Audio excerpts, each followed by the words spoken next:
जय गुरुदेव। अंतर बाहर नाम हरि, कहत सुनत आनंद मनावत। अपने मुख से कहता है, प्रयत्न पूर्वक कहता है, अहंकार युक्त कहता है, कर्तृत्वाभिमान युक्त होकर के कहता है, प्रयत्न पूर्वक कहता है। यह बाहर का कीर्तन है। और सुनत अर्थात अंतर में श्रवण करता है, नाम धुन सुनता है, भजन भाव सुनता है, राग रागनी अंतर में सुनता है और अंतर्नाद का श्रवण करता है। यह सुनत के अंदर आया। कहत सुनत, वह कीर्तन कहता है और कीर्तन सुनता है। कहना बाहर, सुनना अंदर। कहत सुनत आनंद मनावत, उसका हृदय, उसका चित्त और मन हर समय नाम कीर्तन में व्यस्त रहता है। जगत में यह आया, वह गया, वह मार गया, वह ले गया, वह खा गया, वह लुट गया, उसने यह कहा, उसने ऐसा किया। इन बातों की ओर उसका ध्यान जाता ही नहीं, वह सुनता ही नहीं।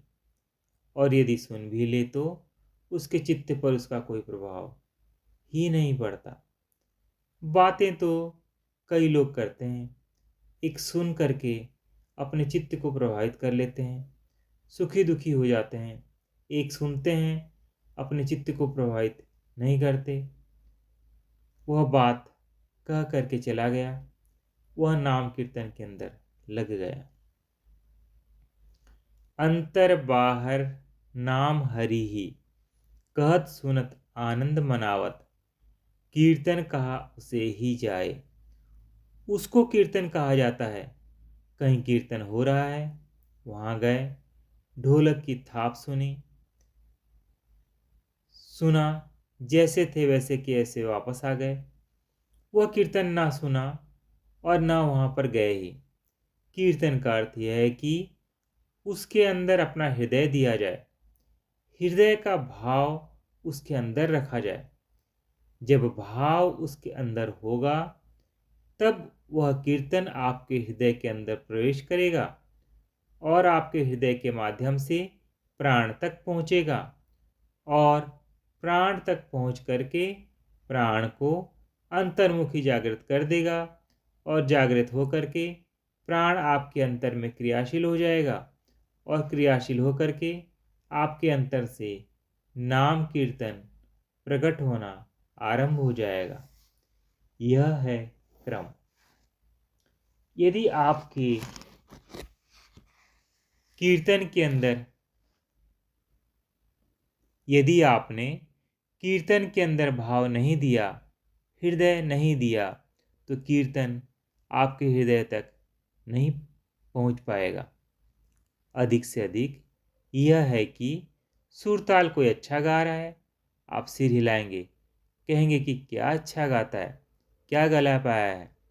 उसके गले की तारीफ करेंगे, कहेंगे कि वाह, इसको तो बड़ी अच्छी समझ है, बहुत अच्छा गाता है। यह कह कर के आप खाली हाथ हृदय में बिना कुछ भरे हुए जैसे के तैसे वापस लौट आएंगे। कीर्तन सुनना और कीर्तन करना, इसके लिए आपका गला बहुत सुरीला होना आवश्यक नहीं है। आपको राग रागिनी की जानकारी होना भी आवश्यक नहीं है। आपको कोई साज बजाना आए ही, ऐसा भी आवश्यक नहीं है। हमारे जितने भी महात्मा हो गए, ठीक है, कोई इकतारा बजाता था, कोई और साज बजाता था, कीर्तन करते थे तो अधिक से अधिक खड़ताल बजा के कीर्तन कर लेते थे।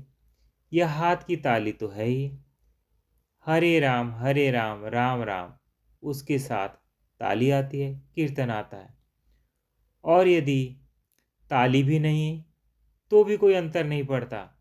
यदि आपके हृदय का भाव उस कीर्तन के अंदर है तो कीर्तन आपके हृदय में प्रवेश कर रहा है और आपके हृदय के माध्यम से वह आपकी प्राण शक्ति को अंतर्मुखी जागृत करके क्रियाशील बना देता है।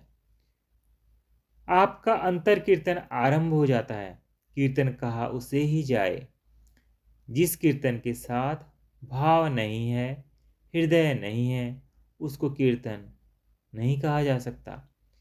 कीर्तन कहा ही उसे ही जाए छका रहे जो भाव भक्ति से, हृदय के अंदर भक्ति के भाव से जो हर समय जो छका रहे, उसका हृदय भरा रहे, जगत के विचार उसके हृदय को आकर के उद्वेलित करे ही नहीं।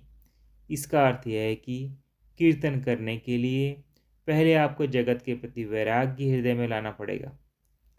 यदि वैराग्य युक्त होकर के आप कीर्तन कर रहे हैं तो कीर्तन का कुछ अर्थ है, और यदि वैराग्य नहीं है, मन में क्रोध,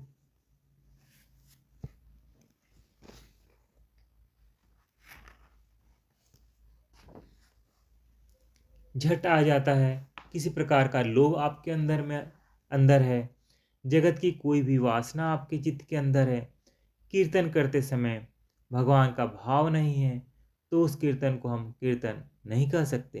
क्योंकि कीर्तन का अर्थ ही यही है कि धीरे धीरे करके वह आपके अंदर की ओर घुसता चला जाए।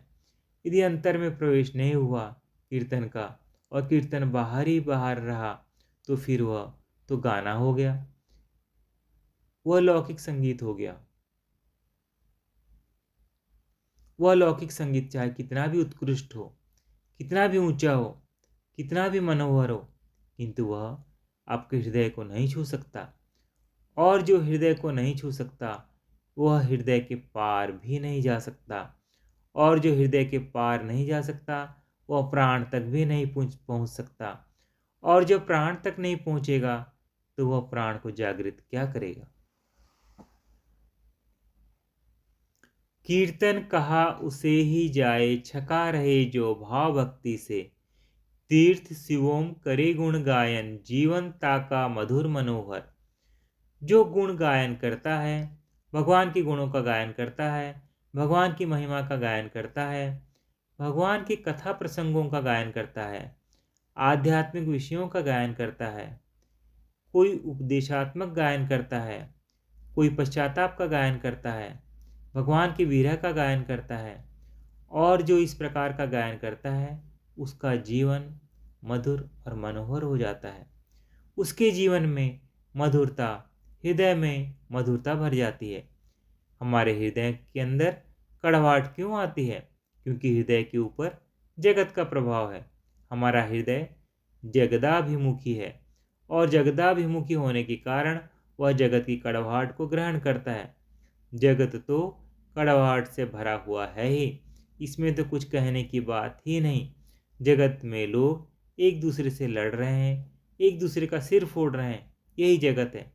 जितना हम जगत के साथ अधिक से अधिक आसक्त होंगे, उतना हमारे हृदय में अधिक से अधिक कड़वाहट आती चली जाएगी। और जितना हमारे चित्त में जगत के प्रति वैराग्य का भाव होगा, उतना हम जगत से दूर हटते चले जाएंगे।